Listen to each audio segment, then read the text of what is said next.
thanks very much for coming down to the store today, Hank, and also thanks very, very much for loaning us your beautiful guitar to display in the shop for a while. It's created. That's fine. The invoice, as you know, is in the post. Thank you, thank you. And we know what the post is like, so the check is in the mail. Right. Yeah. Hank, a bit of background about your journey into electric guitar first. Was the Stratocaster your first electric guitar? Because it was a brand new thing then, that, you know, coming into the market. Music. No, I got my first guitar at the age of 16. It was a Hofner Congress. Yep.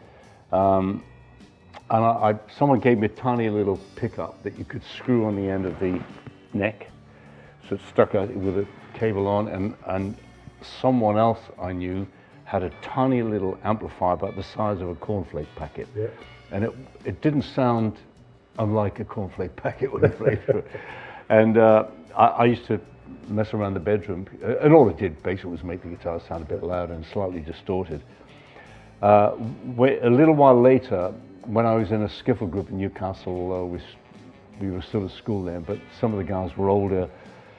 One had this lovely old American Vega guitar, very, very strange. Over the pickup here, it had looked like a chromed metal bridge. Yep. Sitting over the pickup. Oh yes, yes. So you couldn't get on the bridge to damp it and things like that.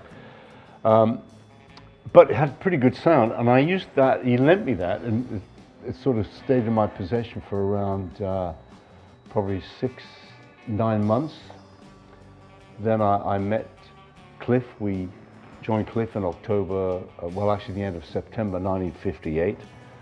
And then at the beginning of the next year, I bought an Antoria guitar, a Japanese guitar, which appealed to me because it looked like a rock and roll guitar. Yeah. It had a headstock similar to the Fender, but much more clumsy looking. A thick neck, like Fred Flintstone clearly made the neck. And a body looked like a Les Paul Jr. It was a bit of a combination of things. Yes. And it had a slightly weird sound. However, it looked like a rock and roll guitar. A solid body rock guitar. Yeah, and I just liked the look of it. I had that for about 6 months. That guitar was interesting because the neck, the relief on the neck was overcooked, so you had an inverted bridge effect on the neck. So as you moved up to about the 5th fret, the action was getting to about half an inch, yeah. And then it gradually got better. So I tried to avoid playing around here. Then Cliff bought me from the USA, direct from the USA, a Fender Stratocaster. This is 1959. It was magnificent. Red, bird's eye maple neck, gold-plated hardware with a whammy bar. And that was wonderful. The reason he bought that direct from the USA was that at that point there was still a post-war embargo on certain American goods, including new American instruments. Right. So the only guitars you'd find around that were American were second-hand ones, maybe guitars that merchant sailors had brought in, sold to a shop, you know, or just been around since pre-war. So anyway, that was great because that guitar really, although it was difficult to play originally because it had monster 13 to 56 strings on, man, it felt like playing metal horses. But what was great for me was it had the whammy bar. So I always wanted to try to make a guitar sound more like a voice. And as you know, most singers have a vibrato, or sax players, for example. And that enabled me to I'd never heard of anyone doing what is now common in rock and roll and blues, the finger vibrato, or the one Django used to use. All I heard was the classical guitar vibrato, which works on nylon strings, but not very well on steel strings, and not on heavy ones anyway. So I suddenly found I could do a bit of, get a nice vibrato, and I could help to bend the strings because they were heavy by pulling it up while I bent it, or dipping the strings. So you might hit a string down and do a little drop off. So, and trick things like, ridiculous things that takes your mind off the music, And you didn't know the guitar was going to have that when you got it, or did you get to choose the guitar? Yes, I chose the guitar. Yeah. I knew it had the what they called a tremolo arm. Yes. I didn't really know what it did, but it sounded interesting. And did you choose the colour of the guitar? Or yes. Because I remember looking at some vintage catalogues back, and they're all black and white. So it was just a description. So you chose that colour? Yes. Well, Yep. because of course that colour is now synonymous with Hank Marvin. Yeah, well, it matches my eyes, you see, Graham. That's the thing.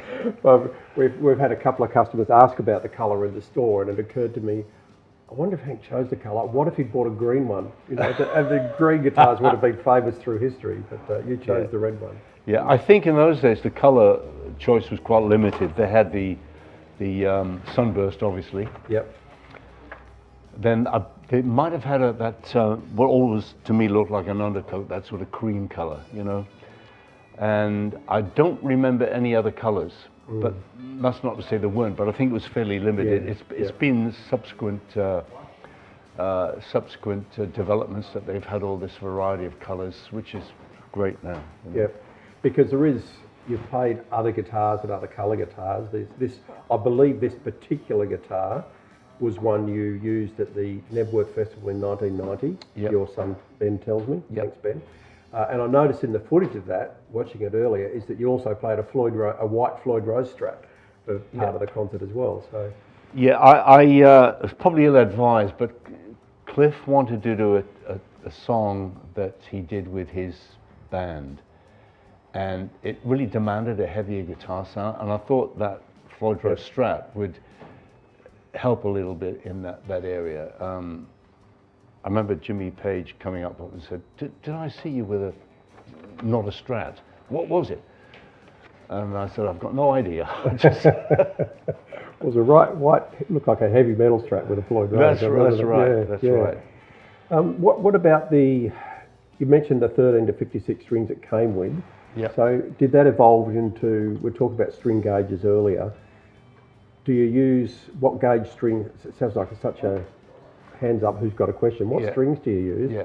So I'm going to ask you the question about the gauge of strings. Okay, well, when I had to restring that guitar, we found, I think Gibson Sonomatic were available at that time in the UK. They'd just become available. But there were also British strings, which were, I think, more like a 12. Instead of a 13, say a 12 or 11. Anyway, we started using Gibson Sonomatic medium gauge as soon as they were available. And I think they were probably 12s. I really have no idea. But they certainly were less heavy and a little bit less tension than the original strings on those Strats. And then in subsequent years, I've tried, actually I made a huge mistake once. I put an unwound third on a guitar, and of course the tension from guitar to the floating bridge changed, and the bridge pulled right back. The tension was down. It wouldn't work. It was terrible. Wrong. It was actually at a film conference in Paris, and there were a lot of American film stars at the time, Gregory Peck, Sophia Loren, not Sophia, what was the other one? Gina Lollobrigida, people like that we met, and it didn't work. Oh, no. So, but what I've done over the years, Graham, with when the Shadows got back together in the 70s, started re-recording, touring, etc., and then I had my own band through the 90s into the 2000s. I realized to get a better sound on the old Shadows numbers, it needed heavier strings, so I used a 12 to 52 gauge. But then the more recent recordings, I was using 11 to 50s. So I had one Strat, my main one with 11 to 50s. Yep. But there were also a couple of numbers, particularly with my band, we were doing things like version of Mystery Train. I was doing slightly more country lines on it, you know, and a few bendy things. And I needed the lighter strings for when I'm trying to move it a bit more quickly in bend. Didn't have the time to go. So I ended up with 3 gauges: 12 to 52s, 11 to 50s, and a 10 to 46. And you would actually tour with 3 guitars then? Yep. Yeah. Oh, that's interesting. And as long as the guitar tech gave me the correct guitar. If it happened here in Perth, the guitar tech on the tour, Alan, sadly now dead, Alan Rogan, was always worked with The Who, with Pete Townsend. and he was doing the guitar tech. And what happened was they were doing, I think, is it called the Super Bowl or something? Yep. And he had to go fly back, so he couldn't do the Perth shows. So a friend of mine, Kevin Reeves, did that. And he did a great job. He always looks after my guitars. And I did the first number that we were doing. It was a thing called We Say Yeah from the Young Ones movie. And straight off, I thought, hang on, this didn't feel right. And I've got the wrong guitar, they're lighter strings, so they need the heavy strings on. Yeah. And then for the next three numbers, it was the 11 to 50 ones. And so we did the first two numbers, and I was stuck with this guitar. Then I turned around, I thought, this didn't feel right. And Kevin came out. As he's passing it, I suddenly realized, no, it's the wrong guitar. Wrong guitar. It's the wrong guitar. And I said, I'll keep this one. You keep that. People who study this kind of thing, and there's a lot of them out there, have noticed that this guitar had nickel machine heads and different pickups on it, and so they're like, aha, but this isn't Hank's original 58 Strat, it can't be. Yes, it so is. This is an original 58, but not the first guitar you got from Cliff. That was a 59, and That was a had 59. gold-plated hardware. Right. That is in Bruce Welch's hands at the moment. Yep. But this is an original. They're different pickups. I took the pickups off. Mm-hmm. In fact, tell what happened. Seymour Duncan, I was having lunch with him in London, and I happened to mention I just bought this Strat. And I said I didn't think this, I thought the sound was maybe a little too thin, and he said probably the windings have just aged. He said, I'll make you some pickups, and he sent me some, and I had those on for ages. They were great. And then because of the induction noise on certain venues, but particularly in the studio, you know, you want to play and listen to the monitors. I used to play in the control room, and you can't sit that way because you've got this hum going on. So you have to, and you end up sort of facing this way or that way. And anyway, long story short, Chris Kinman provided these pickups, and they worked, silent, and he's continued to improve them over the years, new models. But yes, so this is basically the original 58 Strat. Yep. The 59, as I say, was gold-plated. Yep. And it's now in the hands of Bruce Welch. It actually still belongs to Cliff, but Bruce borrowed it back in 1958, no, 68, and never gave it back. I'm sure he still knows where it is. That's very funny. It's very funny. We wind him up. Last tour I did in the UK of promoting an album, they kept asking me about that Strat, and I'd say, oh yeah, it's in Bruce has it at the moment, but it actually belongs to Cliff. But I've heard that Bruce said he's going to give it to me. I don't really want it, but he's happy with it. Makes him smile. When you're touring, well, you're not touring at the moment, of course, but so would this be the guitar, or what guitars are you using in Strats at the moment? No, once I got the first signature model, which was basically copied from a combination of this and the 59 Strat, I made a few modifications, slightly wider fingerboard, just ever so slightly wider, so the first string wouldn't pull off so easily, which it does on some Strats. Teflon nut, Spursel machine heads, and originally it had the modern bridge. You know that, I don't know what they call it, the modern. Then I went back later to this because Chris Kinman said I can fix that for you because they wouldn't stay in tune. And whatever he did, the 2 screws versus the 6 screws. Yeah. Whatever he did, it worked. He did all the Strats, and I've never had a problem. Yeah. But anyway, from say when I first started to with my band in probably 1992, I was using the signature model Strat then, rather than this one, and it stayed in tune better for a start. Yeah. But subsequently, with whatever Chris Kinman did with the old-fashioned bridge, it all works. And I mean, I can do ridiculous dips on it, and it will come back and stay in tune. And Ben tells me you're not playing, hence you've been happy to leave it in here with us. Yeah. Again, thank you. he says you're not playing the Strat very much. He tends to sit in the studio. So what are you playing? What are you currently doing musically then if you're not using the Strat? Well, not a lot really, Graham, but I've been trying to play sort of music based on the Django Reinhardt, Stefan Grappelli style of music they developed in the 1930s, 40s, which is commonly called Gypsy jazz. Yep. So I've got quite a collection of Gypsy jazz guitars, and I formed a little group. It sort of almost happened by accident. And we did a couple of charity gigs, and then people asked us to do some jazz club gigs, which we did. And we've done a couple of little tours in New Zealand and the eastern states. And we have our second album ready, but we recorded it around 4.5, 5 years ago. But we need to get it packaged and everything. Yeah, yeah. But I enjoy it. It's a challenge. It's very different, obviously, to playing a Strat. Yeah. Those Gypsy guitars are long scale, they're 26.5-inch scale, so they're a bit harder. I've got fairly small hands, and but it's just a challenge, you know, trying to a different headspace. Yeah, you've got to improvise. Yep. It's a lot of swing feel. Some is Latin, but a lot of swing feel to it. Almost back to skiffle. Yeah, but it's fun to do. You have a lot of laughs, and we enjoy it. Yeah, excellent. One last question.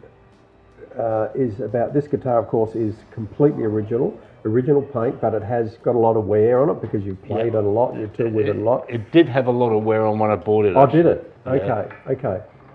Because the question we get a lot, when the guitar first went on display, there was quite a few people who walked straight past it thinking it was a brand new guitar that had been relic in the custom shop. Right. Because the Fender relic thing has become a bit of a phenomenon. So. And I wondered whether you have an opinion on the idea of relicing a guitar or making a brand new guitar look old, or well, it's something that people get or they don't get. I don't know. It doesn't appeal to me personally. I'd rather have a brand new instrument that looks like a brand new instrument. You know? Okay, once it shows wear and tear over the years, that's a different story. But to actually buy one that's all been battered, I think, really? But that's my view. Other people love it. Yeah, and I think they project the story that maybe what could have been, what would have been. Yes, it's great. It's giving the guitar some character, I suppose, visually that is. Yeah. This guitar actually bought in Paris. There was a shop called Guitar Express, I think they were called. And we did it was a Shadows tour, in fact. We finished in Paris, and I did some interviews with several music magazines. I was looking through, you know, they brought their offerings, looking through, and I saw this ad, and noticed they had 2 red Strats. One was the 58.